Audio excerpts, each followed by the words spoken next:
I'm glad that she mentioned that I got that the Idaho Conservation League gave me the J. Rob Brady Award. It meant a lot to me because J. Rob Brady is the journalist who hired me and brought me to Idaho back in 1985. And really the story about the Boulder White Clouds my story starts with J. Rob Brady, because he started writing a series of editorials back in 1968 calling for the protection of the white clouds from a huge molybdenum mine that was being proposed and was pretty much going to go, it was going to happen. At that time, there was not a lot of opposition. It was starting to grow. There was a few folks in the conservation community who started raising questions. But it was 1970, the year of Earth Day, when a logger legislator decided to run for governor named Cecil Andrus, and he could see in the air the environmental movement was really gaining interest even here in Idaho, and he made stopping that mine the centerpiece of his 1970 governor campaign. And that really was a turning point, not just for Idaho, because indeed he won, but actually for the nation and for conservation. Because Andrus's victory there really elevated the whole issue of conservation nationwide, and elevated Andrus to the attention 4 years later of President Jimmy Carter, who made him the Interior Secretary.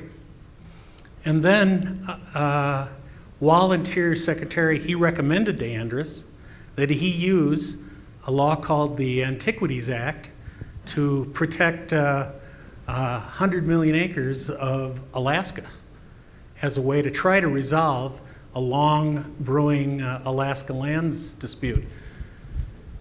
And indeed, they succeeded, and the Alaska Lands Bill passed the largest protection of wilderness and national parks in the history of this country. And I'm stealing this actually from Rick, but without white clouds, there would have been no Alaska Lands Bill. So that really took this issue that had started. What happened in 1970, the way it got protected was we got the SNRA, the Sawtooth National Recreation Area. Andrus worked with Jim McClure, with Representative Hansen, and with Senator Frank Church in protecting the entire National Recreation Area. And what they didn't do, though, was they made a wilderness study area out of the white clouds, Boulder White Clouds, and said, we're going to look and see maybe later to do a national park. Well, I came here in '85, and when I came here, we were right in the middle of all of this. It was McClure had just tried to get a wilderness bill with a very small sliver of the white clouds included. And then in 1987, he and Andrus tried again. And Rick Johnson over there fought him. Didn't want, it wasn't enough, he said. And I covered all of that as a journalist, and I watched, so a lot of people in this community worked very hard on the Boulder White Clouds Council, including a woman named Lynn Stone, who said, the boulders and the white clouds are beautiful places, but they're not enough. You've got to look at the East Fork of the Salmon River. And that country, it's equally beautiful, equally ecological important, and places like Jerry Peak are the places our big herds of wildlife in that area depend on. And so this went on and on and on, and it really seemed, I've been here now 31 years, and last year I'd been here 30 years, and it hadn't been resolved. In 1999,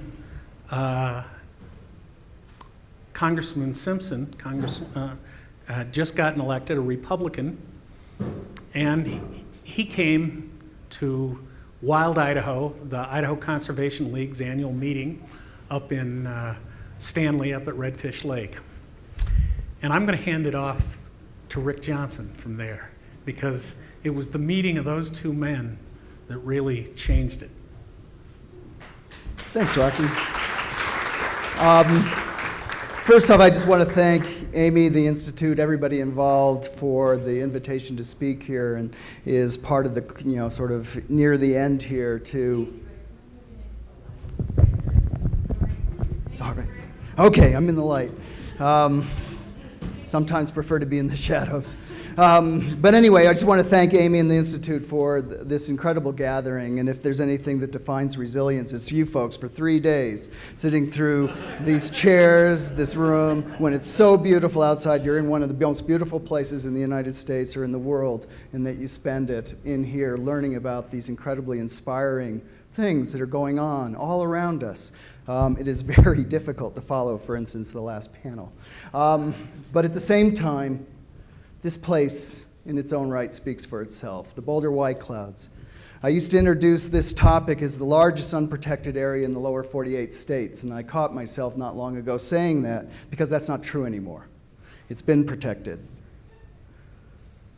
One of the key things that Rocky mentioned that came from work from this community in great part is recognition of the East Fork of the Salmon. The Boulder White Clouds area captures the entirety of the East Fork Salmon Watershed. And the East Fork Salmon Watershed is extraordinary for a number of reasons, not the least of which it is some of the highest elevation salmon and steelhead spawning habitat on the planet. It has been recognized by scientists all over as a climate shield, one of the few places where the resilience of salmon and steel habitat will be protected into the future if we protect these places.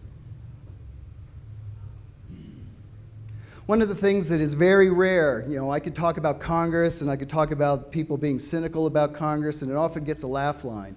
The inability of Congress to get anything done, the polarization, the cynicism that we all have about our government systems. I spent a little time in Cuba recently where I was reminded that a communist totalitarian state actually might not be the best model if you want to live an inspiring life where one person does make a difference. One person making a difference requires engagement in our democratic systems, in our working with local government. As Michelle said earlier, it's the local government that is where you're most in touch with the people, and you have the ability oftentimes to get things done. But there are certain laws in America, particularly that refer to the public lands, this incredible legacy that is part of our United States, particularly in the West. The public lands are federal. Congress is where that action is done, or in the White House. There's a long history to this place. This area was once considered as a national park going back to 1900. Rocky mentioned Castle Peak and the molybdenum mine. That picture there was in Life magazine back in 1969. It was the defining act, the defining moment of the 1970 governor's race that elected Cecil Andrus. The mine that would have been right there. Asarco, the mining company that was proposing this mine, that was incredibly popular in the state of Idaho. A lot of people thought this was a good idea. Keep in mind, this is late 60s. This is old Idaho. Asarco said that the pit could be then filled with water, and it would be a tremendous recreation resource for the state of Idaho. And they were totally serious. This would be a heavy metal-laden chunk of water that would be frozen for vast chunks of the time, leaching heavy metals down into the East Fork of the Salmon. A disaster. So Rocky mentioned Mike Simpson, and one of the things when you see a member of Congress, you see the little portrait thing that comes in their website or whatever, and they always have a nice suit on and they look really official. I like this picture of Mike Simpson because he doesn't look official. One of the things that happened with Mike Simpson when he went to that first Wild Idaho conference at Redfish Lake is he engaged the beginnings of the White Clouds conversation, and he did it because it was a political challenge. He wanted to do what Cecil Anders had not been able to do. He wanted to do what Jim McClure had not been able to do. He wanted to do what Frank Church had not been able to do. He explained to me that day that, Rick, you need to understand my idea of wilderness. A wilderness experience is when my golf ball gets caught in the rough. And he was totally serious. He was a golfer. That's what he did outside. But he's also a watercolorist. He spends his free time drawing and painting. It's not the stereotype you necessarily have of a conservative Republican from the state of Idaho. But what he also did that very first summer is he went into the White Clouds himself for the first time. And he has done it almost every year since. Very rarely did he bring reporters. He brings family, he brings staff. And what happened to Mike Simpson is what happens to any one of us that ever goes there. And it doesn't have to be the White Clouds. It could be floating the salmon for the first time. It could be exploring the foothills trails right outside of town. You fall in love with it. It becomes your heart, not your head. So in that process, 1999 to last year, he introduced 10 different pieces of legislation over 15 years. The very first time he did it, I said, hey, Mike, you're conservative Republican, kind of a whack job from Idaho. You're making history here. We're working with conservationists. You're introducing this bill. Hey, when you introduce the bill, send me a copy, sign the top. I want to keep it. It always takes a couple times to pass a bill through Congress, but, so this one right here says, Rick, the beginning. Good luck, good work. Then another step. Here we go again. 163 is an unlucky number. This is the one. All in. All in was the year that all 4 members of the Idaho congressional delegation introduced this bill. 2 weeks later, Senator Jim Risch changed his mind in the middle of a U.S. Senate hearing while I was sitting there and opposed the bill and killed it. It's like, man. So little did I know I would start this collection of these bills. It became kind of a joke in the congressional office. So the challenges of Congress were kind of myriad. I mentioned, when we were making history in the beginning, we were, public TV did a half-hour nationwide broadcast on this. Conservationists and conservative Republican working together. Folks in this community thought I was selling out, that I was making too many deals. Working with Republicans was just an anathema from the get-go. So in the beginning, for folks to the left, it was easy to build support from the Democratic majority of the time and oppose Simpson. This conservative guy from Idaho can't be doing a good thing. So they killed it a couple times. So stop by the left. We kept doing our work. We kept meeting with people. Sierra Club came on board. Wilderness Society was always on board. All these different groups came on. All of a sudden, Nancy Pelosi's on board. All of a sudden, Senator Harry Reid's on board. We got the mojo. We've got it going. We got a Republican sponsor, and we have the Democratic majority. Life is good. Then the Tea Party came. Then the Tea Party started killing everything Mike Simpson was doing. Mike Simpson, by this time, is what is called a cardinal. He is chairman of one of the appropriations subcommittees, one of the most powerful members of the U.S. House of Representatives. But the Tea Party is keeping him from being able to move his bill in Congress. Stop by the left, stop by the right. A decade has gone by. It's time to do something different. I believe it was Einstein who said that if you keep doing the same thing over and over again and you expect different results, that's the definition of insanity. Introducing the bill again was going to be ridiculous. So it was time to do something else. So that is Cecil Anders. Cecil Anders, I believe now, is 84 years old, but he was elected to governor, relatively young age. 1970, he served 2 terms as governor. He went to Washington, D.C. to be Secretary of Interior, and he came back to Idaho and he served 2 more terms as governor. He and I did not always get along, but we sure do now. And one of the things that Cecil Anders did is support Simpson all along in his effort. But then one day he says, hey, Rick, we got to get together. So we got together, we had a conversation. He said, with all due respect to everything you've done and all due respect to what Simpson has done, it's not working, and it's time to do something different. And in his words, he says, you have an opportunity Don't overreach, and get it done. And that opportunity was the one that Rocky alluded to, where he used the Antiquities Act that allows a president to sign a proclamation, and he can do it on a cocktail napkin. You just submit a map, and you sign your name to it, and you can create a national monument. It's that easy. Except, if you think about the reaction in certain parts of the country, it's that hard. The President of the United States, when we were having this conversation about creating a national monument, he had done one at that point. It was for a battle site called Fort Monroe on the East Coast. There was very little confidence that Barack Obama would engage the monument discussion in a serious way. So we worked with colleagues all around the United States to build a national monument campaign from scratch. We had to do it fast. We had to do it with limited resources. We brought in a lot of energy around the country, because this had been an inside game in Congress. Now it's all of a sudden this huge public thing where we're trying to convince the President of the United States to do an executive order in a state that would never vote for him in a million years. Okay? So he does a national monument outside of LA. That's a big surprise in an election year. He does monuments all around target states, all around the country. At this point, Barack Obama has done 24 national monuments. He has created more national monuments than any other president in American history. He has protected more acres of land than any other president in American history, short of Teddy Roosevelt's creation of the National Forest System. It's a remarkable conservation legacy. We jumped into that, we helped create that, but what we also helped create was this incredible dynamic in Idaho where, guess what? A lot of Idaho people don't like Barack Obama, I've noticed. So we would have a public meeting in Chalice, Idaho, where we go to Chalice and, 200 people yell at us about the national monument, and 2 of us stood up in support of it. It was hostile.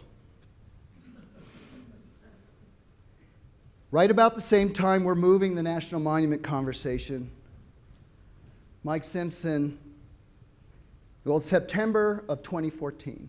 September of 2014. It's the 50th anniversary of the Wilderness Act, signed in law in 1964.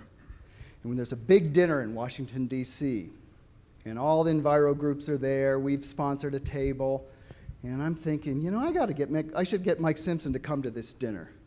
Little did I know he would be the only elected Republican in the entire room.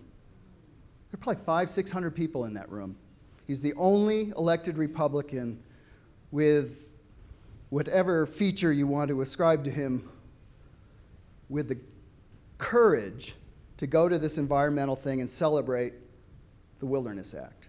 Bajillion Democrats, they were a dime a dozen, but he was the only Republican.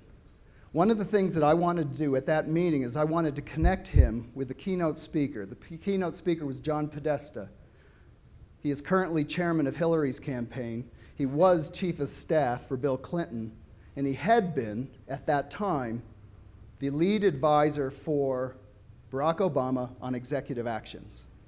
He was the one that was saying, Congress is going to do nothing for you, so you need to create your own game. You need to create executive actions, and he's been the advisor still all the way through. So I wanted to connect Mike Simpson to John Podesta for 2 reasons. I wanted John Podesta to tell Mike Simpson that this monument was real and going to happen, and I wanted Mike Simpson to say to John Podesta, I'm okay if it happens. It won't be what we then said, a Ted Bundy thing. Lo and behold, we didn't even know there'd be a Malheur thing later. But the Washington, D.C. folks were very concerned that there would be that kind of back push here in Idaho, that there would be some sort of occupation, that federal employees would be at risk. We needed Mike Simpson to give a little bit of a wink and a nod. So the day I'm trying to set that up, Mike Simpson says, yeah, but Rick, I'm going to do one more thing. And I'm like, what? And he says, I'm going to ask him for 6 months to try again. And I'm like, oh, man.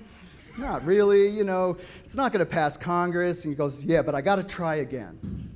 Then I can step back. But you got to give me the 6 months to try. So that's this, the Elvis version. It's now or never. The last version, the 11th version of the bill. So he introduced that in February of 2015.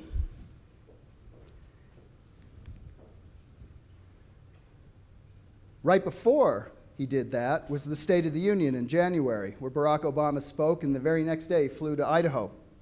Remarkable. A lot of people thought he was coming to designate the monument.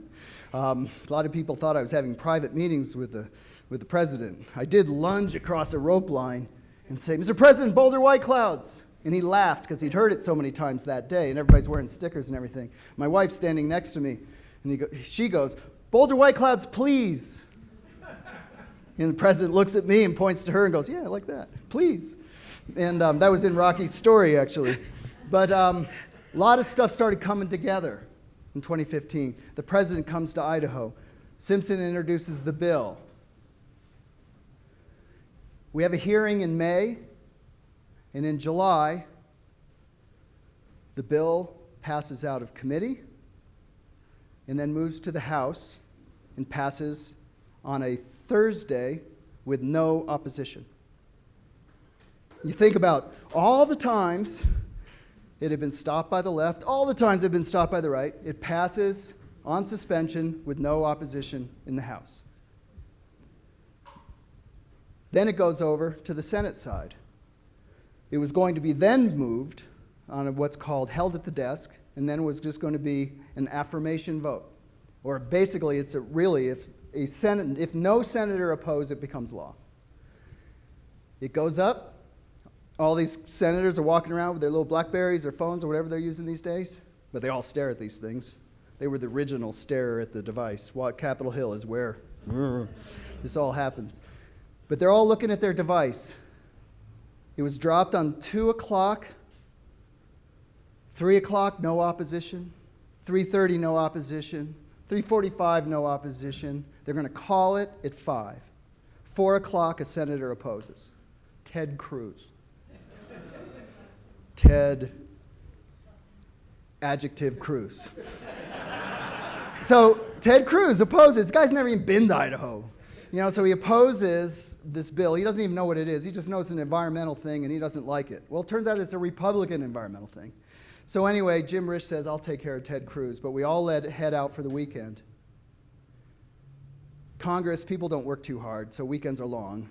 So Tuesday, everybody comes home. He goes and talks to Ted Cruz. Ted Cruz lifts the hold. Jim Risch then sees that the Democrats put a hold on.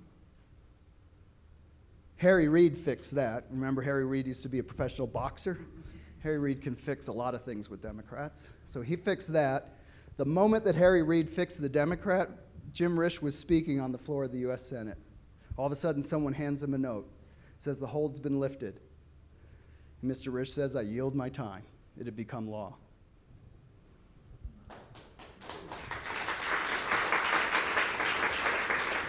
So that was Tuesday, okay? Some of you know I play a little guitar in my free time. I was over at Targhee for the bluegrass camp over there, learning to play guitar with a couple folks. I was sitting with Tim O'Brien at this particular point, a really extraordinary musician, and I get this little message that says it's happening right now. I'm talking to Danny in our Ketchum office here. She says, "I don't know, Risch just stopped talking." And I go, "It's done." And she goes, "I think it's done." And I go, "Yeah, I think it's done." And then we don't know what else to say. So she says, "I'll call you back." As soon as I hung up, the phone goes bananas, and people are calling me from all around the country because I started working on this when I lived here in this valley, and I did not have this color hair, and it was really quite a long time ago. Wednesday, I get a call from the White House that says you have to be here Friday.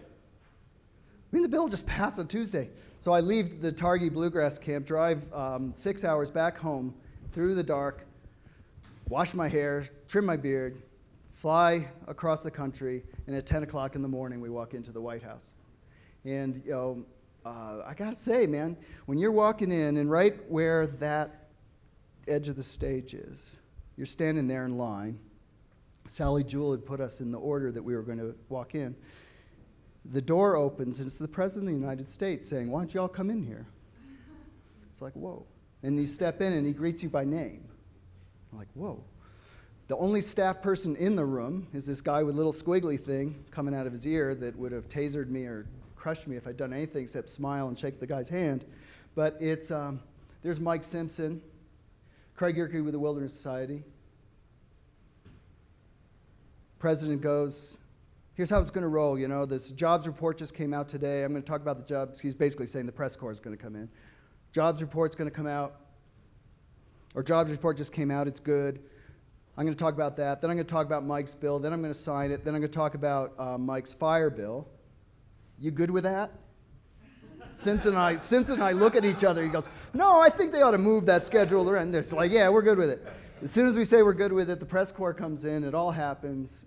Somewhere in there, you know, the way they sign these things, and Barack signs it with his left hand there, they have a handful of pens, and I have one of them in my office now. But they signed just like one letter at a time of his name so they can hand out some of these pens. And so he signs the first couple letters. He goes, I've not signed many of these wilderness bills. And he turns back. You can see turn back at us. And I've not signed many of these wilderness bills. But then he starts laughing and he goes, but I signed a lot of monument proclamations. And you know, it's an extraordinary thing to have the opportunity to do something like this. It is a very humbling thing to do the work that all of us at the Idaho Conservation League get to do, which is represent and stand up for one of the most beautiful and remarkable landscapes on the planet. Now, yes, the politics are hard. Yes, all that stuff. But to have the honor and privilege to inform citizens and hopefully on a good day inspire them a little bit and then empower them to engage in our democratic processes and someday make a difference. And often we do make a difference. Just this very day we won a piece of litigation where we're challenging a giant, what will be, if approved, would be the world's largest molybdenum mine in the headwaters of the Boise River. And just today we won another piece of litigation to stop that. The Idaho Conservation League has also stopped one of the largest sources of airborne mercury in the entire United States. We helped refine Superfund to actually force bonding for polluting industries nationwide. Idaho Conservation League is your backyard, homegrown organization. I've had the privilege of working on what I've been talking about right here, but we work on so much more, and there's only one reason that it works. It's because of the support of people here. We're not a chapter of some national thing. We're just Idaho folks. And part of what makes that matter is all this stuff that's in color. The white is private land. Anything with any color on it is public land. There are actually proposals, serious proposals, in our legislature and in legislatures across the West to take public land away from the federal government and turn it over to the states where it will be sold. And your access will be taken away. These are serious proposals. It requires serious response. The other thing that is different about Idaho, not just that we have all this public land, this big green thing right here is the largest protected ecosystem in the lower 48 states of America. It is characterized not just by big, high mountain ranges, it is characterized by rivers like the Middle Fork of the Salmon, the Main Fork of the Salmon, the Selway River. Extraordinary places, rivers, waters. And surrounding it are these unprotected roadless lands. Our future is about water.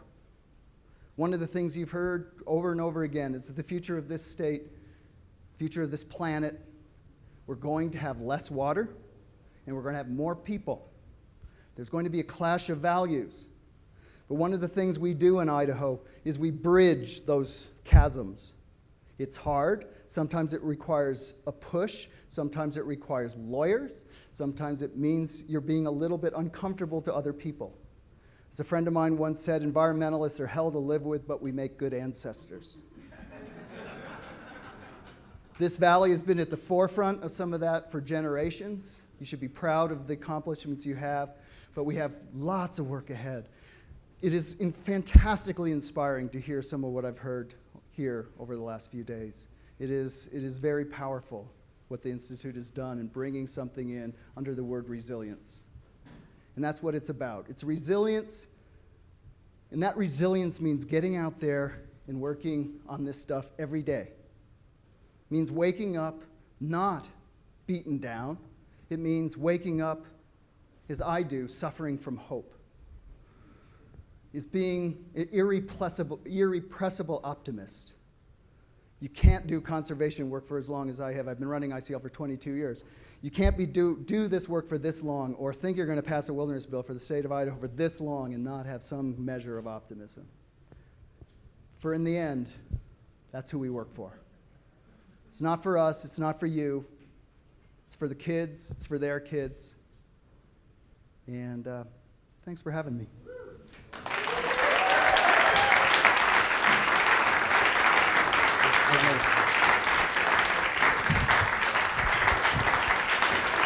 Thanks, you guys. Thank you. We're lucky to have you both. Thank you.